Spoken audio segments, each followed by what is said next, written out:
We got another crash out, man. This is crazy, man. We have to revisit a crash out, and we have legend, Hall of Famer Rebecca Lobo actually finally setting these ladies straight. You got. So Elle Duncan drops this absolutely wild take on ESPN about Caitlin Clark and WNBA fans, basically saying fresh viewers were draining the energy from the league. Fast forward months later, and with ratings in freefall plus a potential WNBA lockout looming, even Hall of Famer Rebecca Lobo is blasting players and media for driving supporters away. Duncan's hot take aged about as well as you'd expect. Against you. They see all the things the WNBA been doing, like giving y'all housing, paying for y'all babies, giving y'all cars, all types of stuff. Y'all are losing the people. Rebecca Lobo sets the record. All right, look, we need to dive into what might be the most cringe media moment from last WNBA season and how it completely backfired on everyone who pushed this narrative. Elle Duncan from ESPN dropped some comments about Caitlin Clark and fresh WNBA supporters that were so tone-deaf, so completely missing the mark, that people are still roasting her for it months later. Here's what went down. This all happened right when Caitlin Clark mania was at its peak last season, and the WNBA was pulling in more eyeballs than ever before in league history. Arenas were packed, TV numbers were going crazy, major broadcasters were actually giving serious airtime to women's hoops. This was literally everything the league had been desperately wanting for decades, and Elle Duncan picks that exact moment to hop on ESPN and declare that these new supporters were draining the life from the WNBA. Not energizing it, not rescuing it from being ignored, actually sucking the life right out of it. Those were her exact words. Wild stuff. The truth. You are right. You are right, new fans. There has never been more viewership because of Caitlin Clark. There's never been more attention. They're doing 40 minutes on First Take about Caitlin Clark. They never did that before.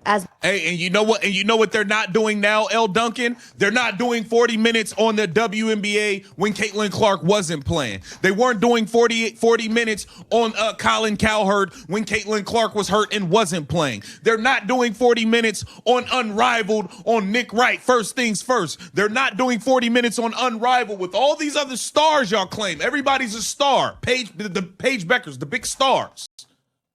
Why ain't First Take talking about them?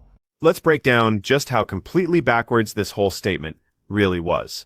The WNBA had been fighting for viewers and relevance for over 20 years. Games barely got national TV coverage. Venues were mostly empty. The league was bleeding money every year and only surviving because the NBA was basically keeping it on life support. That was the harsh reality before Caitlin Clark showed up. Then Clark enters the draft and everything flips overnight. Fever games are pulling massive ratings, arenas are selling out wherever they play. ESPN and other networks are actually dedicating real time to WNBA coverage. Merchandise is flying off shelves. The whole financial picture of the league starts changing, because finally, there's genuine fan excitement.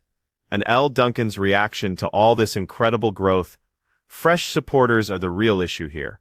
New fans are somehow destroying the league. That's possibly the most self-sabotaging take you could have about your sport. Finally breaking through, but wait. It gets even worse, because she wasn't the only one thinking this way. There was this whole movement of WNBA players, media figures, and longtime supporters who seemed genuinely upset that the sport was becoming mainstream. They were bitter that newcomers didn't know all the league history. They resented Caitlin Clark for being the catalyst behind all this attention. They actually hated success because it wasn't unfolding exactly how they pictured it. When someone pushed back during that segment and mentioned how viewership had never been higher thanks Caitlin Clark, how they're now doing 40-minute women's basketball segments on First Take when that never happened before, Duncan just waved it off like it meant nothing. She treated that attention like it was somehow toxic or came with too many complications. We talked about that earlier in our pod today.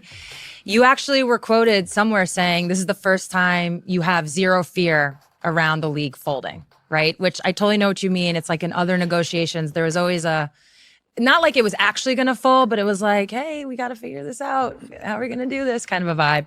All right. So from your perspective, what should be like the high priorities for this agreement? It's been interesting to kind of see how it has all evolved. And one of the things that strikes me is like the deal that, as you read it, that the owners have on the table for the players.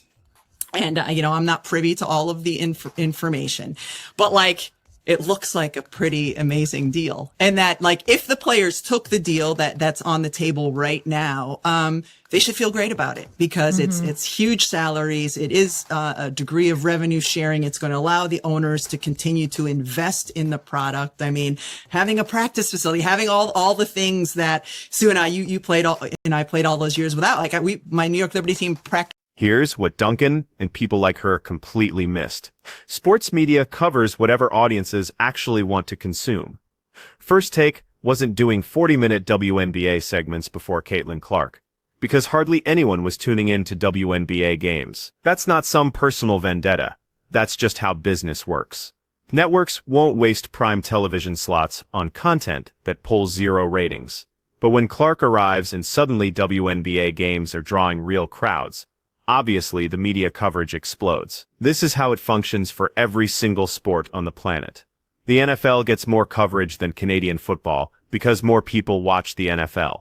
The NBA gets more attention than European leagues because the audience is massive. This isn't rocket science here. Yet Duncan and others acted like extensive Caitlin Clark coverage was somehow unfair to other players or toxic for the league. They wanted all the attention and coverage, but refused to accept it was happening because of one specific player's magnetic appeal. They wanted popularity benefits while rejecting what was actually driving that popularity. The stuff about existing WNBA storylines before Clark is especially delusional. Duncan claimed there were already compelling narratives. There was excitement, there was discussion about competition and court action. But here's reality check time. If those storylines were so gripping, where were all the viewers? Where was the media buzz? Where were the packed arenas? The answer is, they didn't exist because whatever those storylines were, they weren't resonating with mainstream audiences. That's not being mean, that's just facing facts. The WNBA had talented players and games and moments before Caitlin Clark arrived, but it didn't have widespread attention or financial stability. This is crazy, man. The WNBA players are single-handedly turning each and every fan. They're just pushing fans away. There's no. Now jump to today, and the fallout from this hostile attitude toward fresh fans is becoming crystal clear. The WNBA is staring down a possible lockout because players and ownership can't reach a new collective bargaining deal. Viewership for things like Unrivaled, that new 3-on-3 league, is completely tanking. And supporters who got hyped about women's basketball last season are starting to check out because they're sick of being labeled racist or told they're not welcome. That's where Rebecca Lobo enters the picture, and her recent comments are absolutely brutal for everyone who spent last season trashing Caitlin Clark and her fan base. Lobo is a Hall of Famer with real credibility and deep history in women's basketball. And even she's now saying players better watch their messaging because they're hemorrhaging public support. Lobo broke down how the current offer from ownership is actually pretty solid. Some salaries over $1 million, average salaries around $500,000, revenue sharing deals, investment in facilities and infrastructure. By any reasonable standard, that's major progress from previous contracts and shows genuine financial growth for the league. But instead of recognizing that advancement, some players labeled the offer insulting. They used aggressive, confrontational language that immediately alienated supporters who were trying to back them up. Lobo specifically called out that messaging, saying players need to be way more careful about how they communicate during these negotiations. There has never been more viewership because of Caitlin Clark. There's never been more attention. They're doing 40 minutes on First Take about Caitlin Clark. They never did that before. Hey, and you know what? And you know what they're not doing now, Elle Duncan? They're not doing 40 minutes on the WNBA when Caitlin Clark wasn't playing. They weren't doing 40 minutes on Colin Cowherd when Caitlin Clark was hurt and wasn't playing. They're not doing 40 minutes on Unrivaled on Nick Wright. First things first. They're not doing 40 minutes on Unrivaled with all these other stars y'all claim. Everybody's a star. Paige Beckers, the big stars. Why ain't First Take talking about them? Why ain't nobody talking about them? She's being diplomatic about it, but she's absolutely correct. When you're pulling in hundreds of thousands or even over 1 million playing sports and you call that offer insulting, you're going to turn off regular working people with normal jobs and normal paychecks. You're going to lose that public backing that's been essential to the league's recent success. Lobo, Also brought up how players wore those "Pay Us What You Owe Us" shirts at the All-Star game and initially had huge fan support behind them. The crowd was completely on their side, but then the actual All-Star game was a complete mess. The on-court product was embarrassing, and suddenly that public support started cracking because supporters realized they were being asked to back players who wouldn't even try during showcase moments. Then you had the whole situation with Commissioner Kathy Engelbert getting booed for a solid minute in Las Vegas before Nafisa Collier even made her controversial racism comments. Fans were already turning against league leadership because of how they'd been treated and talked about all season long. Lobo's observation that public sentiment has flipped from supporting players to backing owners is really significant. Usually in labor fights, fans side with players against billionaire ownership, but in this case, so many supporters have been insulted, dismissed, called racist, and told they're unwanted that they're actually rooting for management. That's how badly the players and their media allies have botched this whole situation. And it all connects back to the mindset Elle Duncan showed in that segment. This idea that fresh supporters were somehow problematic instead of being the answer. The resentment toward Caitlin Clark for being the reason the league was finally getting mainstream love. The hostility toward people who just wanted to watch quality basketball and support women's sports. Think about how many supporters got excited about the WNBA last season. Because of Caitlin Clark, they bought tickets, watched games, grabbed jerseys and other gear. They were ready to become longtime league supporters. And instead of embracing them, they got called racist. They got told they only cared about Clark because she's white. They got told their support was fake and basically worthless. Who wants to stick around after getting treated like garbage? Why would you keep supporting a league where players and media people openly hate that you exist as a fan? You wouldn't, which explains why viewership is crashing and public opinion has shifted so dramatically. The unrivaled situation perfectly shows this dynamic. The league was supposed to be this amazing alternative showcasing WNBA stars during the offseason, but the ratings have been absolutely pathetic. Games on TNT and True TV are pulling like 32,000 viewers in some slots. That's embarrassing for a nationally televised product. And why are the numbers so terrible? Because Caitlin Clark isn't playing, and the supporters who discovered women's basketball through her have zero interest in watching Unrivaled. The other stars that media people like Duncan claimed were equally important and equally deserving of spotlight time. They can't pull an audience without Clark. That's not disrespecting those players, it's just reality. Star power drives sports, and Caitlin Clark has it while most other WNBA players don't. Recognizing that isn't putting down anyone else's skills. It's just understanding what creates viewership and revenue in professional sports. Nafisa Collier said she was teaching people how to run a business with Unrivaled. But TNT might bail on their deal because nobody's watching. That's not teaching business skills. That's proving exactly why the WNBA needed Caitlin Clark's star power to reach mainstream crowds. The point about media training is spot on too. These players keep getting in front of cameras and microphones saying stuff that hurts their own cause. They don't know how to talk with fans or media in ways that build support instead of destroying it. And now the consequences are becoming obvious.